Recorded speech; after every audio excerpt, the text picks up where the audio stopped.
Hello and अस्सलाम वालेकुम everyone. मेरा नाम डॉक्टर तैमूर ख़ान है। मैं इस time accident and emergency registrar के तौर पे यूके में काम कर रहा हूँ, लेकिन मैं इन्फॉर्मेटिव वीडियोस लेकर आता हूँ अपने Urdu speaking friends and family के लिए, जो कि या पाकिस्तान में मौजूद हैं या पाकिस्तान से बाहर किसी भी दुनिया के हिस्से में मौजूद हैं। मेरी वीडियो ज़्यादातर उन हेल्थ केयर टॉपिक्स को कवर करती हैं जिनकी मेरे नज़दीक कम्यूनिटी में ही तशख़ीस कर लेना बहुत ज़रूरी है, और जिनकी अगर तशख़ीस में ताख़ीर की जाएगी, इनके डायग्नोसिस में ताख़ीर की जाएगी तो वो कॉम्प्लिकेशन के चांसेस भी बढ़ जाएंगे और उस बीमारी से सर्वाइवल जो है उसका रेट भी कम हो जाएगा। मेरी आज की वीडियो भी एक ऐसे ही इंफॉर्मेटिव और बहुत ही इंपॉर्टेंट टॉपिक के ऊपर है, जो कि एक बहुत ही अनफॉर्चुनेटली प्रिवेलेंट कंडीशन है साउथ एशियन पॉपुलेशन और पाकिस्तान के अंदर, और इस कंडीशन को हेपेटाइटिस कहा जाता है या जिगर की सोजिश कहते हैं। हेपेटाइटिस की बहुत सी वजूहत होती हैं, लेकिन हमारे यहाँ जो सबसे कॉमन वजह है हेपेटाइटिस की वो वायरल इन्फेक्शंस होते हैं। बहुत से हेपेटाइटिस के वायरसेस होते हैं जो कि मुख्तलिफ़ किस्म की हेपेटाइटिस करवाते हैं। ज़्यादातर जो हेपेटाइटिस की इकसाम हैं वो खुद ब खुद ही ख़त्म हो जाने वाली डिजीज़ हैं, जिन्हें सेल्फ लिमिटिंग डिजीज़ कहा जाता है, जिनमें थोड़े दिनों के लिए आपको बीमार करना है, आपको जॉन्डिस होगी उनसे और वो खुद ब खुद ही ठीक हो जाएंगी। लेकिन कुछ इकसाम हेपेटाइटिस की ऐसी हैं जो कि अनफॉर्चुनेटली बहुत ही ज़्यादा प्रेवलेंट है पाकिस्तान में,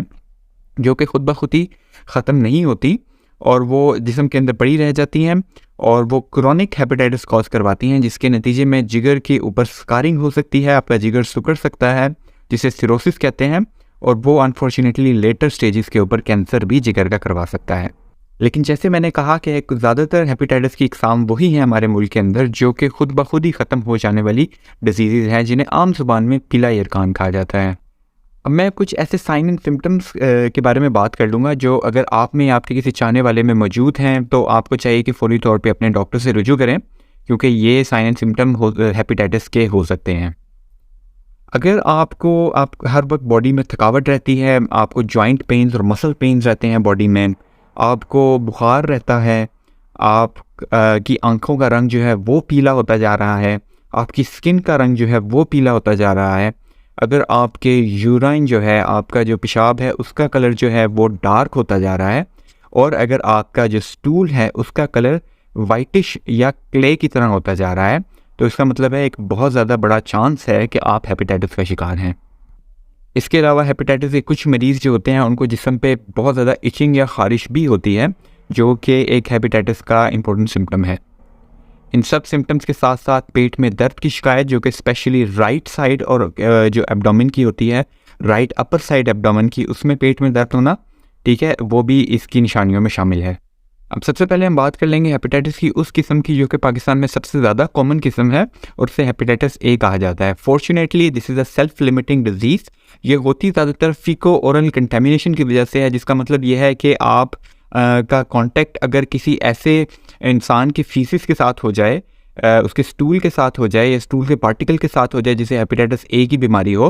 तो आप में भी इसके जरासीम के ट्रांसफ़र होने का ख़तरा होता है। और इसकी सबसे बड़ी वजह जो हमारे यहाँ है वो बाहर गैर मेयारी जो फूड बिकते हैं हमारे मुल्क के अंदर, जो स्टॉल्स वगैरह के ऊपर, उनसे फूड लेके खाना इसकी सबसे बड़ी वजह है, क्योंकि वहाँ पे गुड हाइजेनिक स्टैंडर्ड्स जो हैं उनको मेंटेन नहीं रखा जाता। अब जिसे भी हेपेटाइटिस ए होगा, सबसे पहले तो उसको उसी तरह जिस्म में दर्दें होंगी, बुखार होगा, मसल जॉइंट एक्स होंगी, उसका रंग पीला हो जाएगा, आँखों का स्किन का रंग पीला हो जाएगा, इसके साथ साथ उसके यूराइन का रंग जो है वो डार्क होता जाएगा, और उसके जो स्टूल है उसका कलर जो है वो लाइट होता जाएगा। इसके अलावा बॉडी के ऊपर इचिंग भी हो सकती है और तेज़ बुखार भी हो सकता है।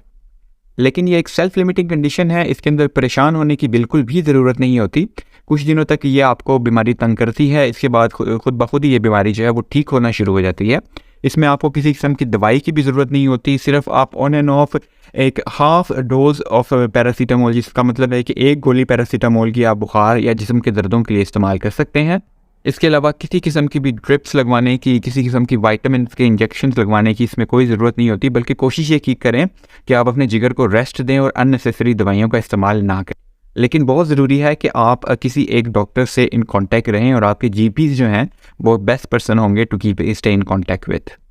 अब जब आप हेपेटाइटिस ए की बीमारी का शिकार होंगे तो आपके सीरियल ब्लड टेस्ट किए जाएंगे, ताकि नज़र रख सकें कि आपकी बीमारी रिकवरी की तरफ जा रही है या खुदा न खास्ता बीमारी जो है वो बढ़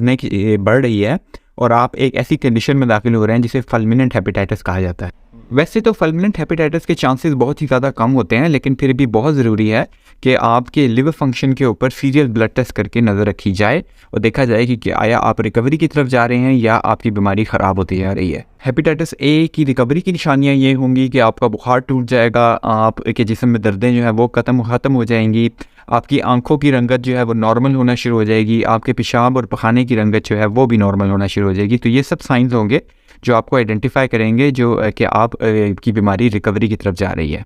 ऐसी ही एक और सेल्फ लिमिटिंग किस्म जो होती है हेपेटाइटिस की, उसे हेपेटाइटिस ई कहा जाता है, जो भी इसी तरह फीको ओरल रूट के ज़रिए ही फैलती है।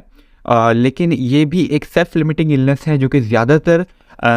मरीज़ों में ख़ुद ब खुद ही ठीक हो जाएगी बगैर किसी मेडिसिन के। लेकिन अगर आप प्रेग्नेंट हैं तो हेपेटाइटिस ई आपके लिए बहुत ही ज़्यादा ख़तरनाक हो सकती है। हेपेटाइटिस ई का मोर्टेलिटी रेट प्रेगनेंसी में ख़तरनाक हद तक ज़्यादा है, तो इसलिए बहुत ज़रूरी है कि अगर प्रेगनेंसी में आपको हेपेटाइटिस होता है तो आप अपने डॉक्टर के साथ बहुत ही क्लोज कांटेक्ट में रहें ताकि वो आपके हेपेटाइटिस की किस्म की भी तशख़ीस कर लें अप्रोप्रिएट ब्लड टेस्ट करके। इसके साथ साथ आपके लिवर फंक्शन के ऊपर भी सीरियल ब्लड टेस्ट करके नज़र रख सकें, ताकि अगर उन्हें लगता है कि मामला ख़तरे की तरफ बढ़ रहा है तो वो टाइमली उसके लिए कुछ कर सकें। इसके अलावा जो हेपेटाइटिस की क्रॉनिक इकसाम है जो कि हमारी जिस्म के अंदर खुद ब खुद ही ख़त्म नहीं होती, वो हेपेटाइटिस बी और हेपेटाइटिस सी है, जिनकी मैं नेक्स्ट वीडियो में थोड़ी सी डिस्कशन सेपरेटली करना चाहूँगा क्योंकि this is a long discussion. इस वीडियो में मैंने सिर्फ उन हेपेटाइटिस की इकसाम को डिस्कस करना था जो कि सेल्फ लिमिटिंग इलनेसेस हैं, जिनमें हेपेटाइटिस ए और हेपेटाइटिस ई आ जाता है। ठीक है, अब हेपेटाइटिस ए और ई से बचने का तरीका क्या है कि आप एक गुड हैंड हाइजीन का ख्याल करें। ऐसी जगहों से खाना वगैरह लेके मत खाएं जो कि एक अच्छी हाइजीन स्टैंडर्ड्स को मेंटेन नहीं कर रहे, ताकि आप भी ये हेपेटाइटिस ए और ई से बच सकें और अपनी फैमिली को भी इससे बचा सकें। इंशाल्लाह नेक्स्ट वीडियो लेके फिर हाजिर होऊंगा, तब तक के लिए अल्लाह हाफ़िज़।